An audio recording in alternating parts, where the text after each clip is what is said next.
All right, so if you've been with me for a while, you'll know that I collect or have collected a lot of different things, not the least of which are video games. Big fan of retro games, the old Nintendo, Super Nintendo, that sort of thing. And I would say around January of last year, pre COVID, I decided I wanted to liquidate some of my things to kind of trim back some of what I've collected just because I really wasn't interested as much anymore. Wanted to do different things. So yeah, I unloaded a fair amount of my stuff, and now in hindsight, I do have a couple of regrets, but I will say this: when it came time to sell the collectibles, any collectibles that I have, in this case, video games, I wasn't going to just take the money and then watch the numbers in my checking account go higher. I wanted to take that money and put it somewhere else. Okay, so I knew the video games would increase in value over time, and I wanted to keep pace with that. So one of the things that I was able to subsidize 100% was this right here. More on that later. Anyway, also with the introduction of these classic systems, these mini systems, a lot of the stuff, if I ever wanted to play it, I could just play it on these. So I went through and I sold a decent amount of stuff that was complete in box, desirable things. Like I had a Chrono Trigger complete in box, basically near mint. I had Final Fantasy III. I had a few other ones. Those were the bigger ones. And then I unloaded a lot of sealed games. And that's where there's a little bit of remorse because a couple that I did let go, they're pretty rare. And you just don't see them all that often. I had the Mega Man Zero series Game Boy Advance 1, 2, and 3 that I unloaded. I had, what else? Oh, Marvel vs. Capcom 2 for the Dreamcast, sealed. And the guy that bought them was like, oh, these look really great. Now, grading the games is probably something that I should have done, but I didn't. Hindsight's always 2020. But I did hang on to a few, and I did hang on to the biggest one in my collection. So what I have sort of left, there's more, but this is the best of what's left. And I have these Final Fantasy games for the Game Boy Advance. I think 6 is the most desirable, but I also have Final Fantasy 1 and 2 and Final Fantasy 5. But I mean, this is basically how my game, these are just crispy mint. And that Mega Man Zero, the first Mega Man Zero, you don't see that all that often on eBay.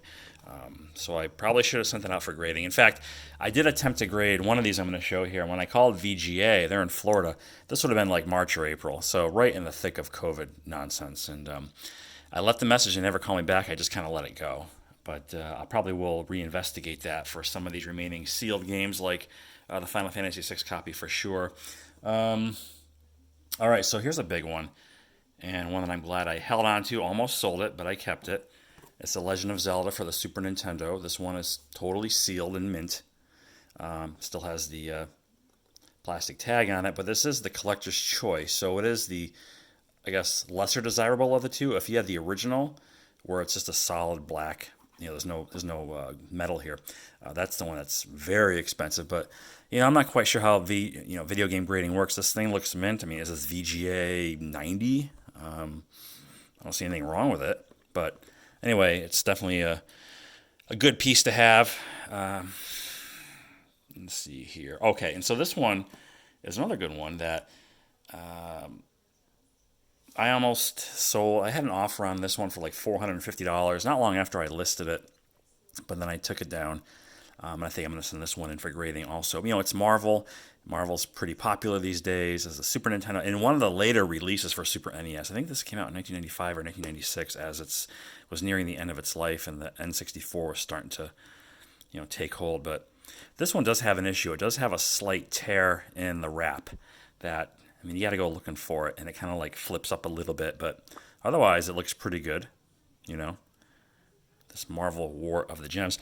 And my last sealed copy of significance is the probably highest end piece in my collection. And without a doubt, it's the Super Nintendo version of Demon's Crest. As recently as last August, I had an offer, a cash offer off eBay for $2,500 for this game. I declined, and it's probably a good thing I did. After scrutinizing a little more, there are tight little, I say tiny little punctures. One, two, you can't even see them. In fact, I didn't even see them, which might be just a factory thing. But there's some tiny little punctures in the wrap around this game, and I definitely am going to have this one graded. This one I bought, geez, this would have been over 20 years ago. I think it was as a Super Nintendo was losing its popularity in the late 90s. This was like $16, I think, and I never opened it, never played it. And so again, if I want to play any of these games, whether it be Final Fantasy or Chrono Trigger or whatever, like I said, I have these mini systems now, and I've actually hacked the both Nintendo ones. I was able to hack through some online tutorials and add whatever games I wanted to it. Oops. The Genesis and the TurboGrafx, I haven't even opened yet. I haven't even played those yet. And this one here is sort of a collector's piece. Amazon had a Super Nintendo exclusive 3DS XL. And so this does have some collector value as well. Okay, and so I do have a couple of games that have been opened and played, but are still pretty significant regardless. And this first game was only available, you can only rent the game from Blockbuster, or you could buy it outright from LucasArts, and it's Indiana Jones and the Infernal Machine for the Nintendo 64. Now, this game had all kinds of issues. I enjoyed it. As with most games I start, I never finish, but I had fun playing this game. But the hit detection, the glitches were awful, and this is notorious for having a lot of that. But it's still a fun game, and it's Indiana Jones. So, yeah, even opened up, the box is mint. It still has some collector value. And then this one is really surprising. Even in raw form, or in opened form, this game I think has sold for like $1,300. And this is Ninja 5 for the Game Boy Advance. Very rare. This is kind of like a Shinobi. I mean, it's made by Konami. And just a cult classic. And I remember looking for this game. It took me a while to find it, whenever it was, like 20 some odd years ago. Or maybe later than that, actually. Maybe it was about 20 years ago. I found it from some obscure online retailer. And the box is not mint. There's a little bit bent there and over here. But it's definitely a fun game, Ninja 5 for the Game Boy Advance. Now, like I said when I started this video, I don't want to just sell these and just whatever, watch the numbers change in my checkbook. I want to take the money, and then reinvest it. And so it took more than what I mentioned I sold. I sold a lot of other Game Boy Advance games that were sealed, like Shining Force, The Golden Sun, Castlevania Harmony of Dissonance, which was very rare, but it had a sticker tag on it, so it might have lowered its desirability as far as if you were going to get it graded. I'm not sure how that impacts grade. But anyway, long story short, this is one of the things that I 100% subsidized with the liquidation of a fair amount of my video game collection. And it's this thing right here. So, even though during COVID, some of these games have really shot up, ones that I've sold have really gone up, in particular the rare ones. And I should have had them graded before I sold them. But I guess the good thing is I didn't sell everything, and I held on to my keys. Definitely Legend of Zelda and Demon's Crest for sure. But, I got this Ty Cobb, and this card isn't all that common either. From an eye appeal standpoint, I know it's a PSA 1, but you don't see ones like this come across all that. It's centered fantastic, and the reason why it's a 1 is a result, and I've mentioned this maybe one or more times, there's this paper loss in the white border, and it's kind of contained within the white border, so you don't really see it. And so that makes it an automatic 1. I imagine if this didn't have that, there's no creases. Maybe it's a... is there paper loss back here? No. I mean, without the paper loss, it's probably easily a 2, possibly a 3.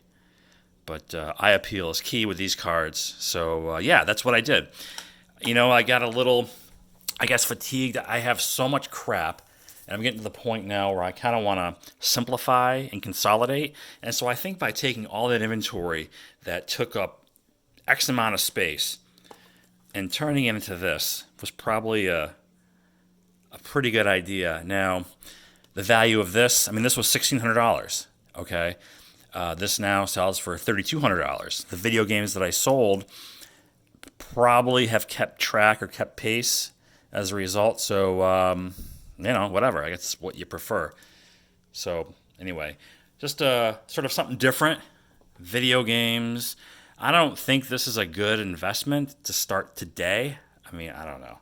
But if you've had video games and you still own the video games and you've kept the boxes and the manuals in really nice shape, then yeah, you've got something. Would I recommend going out and buying a VGA something or another? No, I think it's still a pretty niche community, those in the graded video game space. But anyway, there you have it. So up next for me, I've got a big comic book video I'm going to roll out. CGC 9.8 speculation key spec books I've been working on for the last month or so. So for the 12 to 20 subscribers to my channel that like comic books, then you got something special coming your way, and that'll be rolling probably, if not this Friday, definitely next Friday. I'm waiting for one more big one to come in, and then I'll get to work on that. So in the meantime, thanks for watching, and I will talk to you later.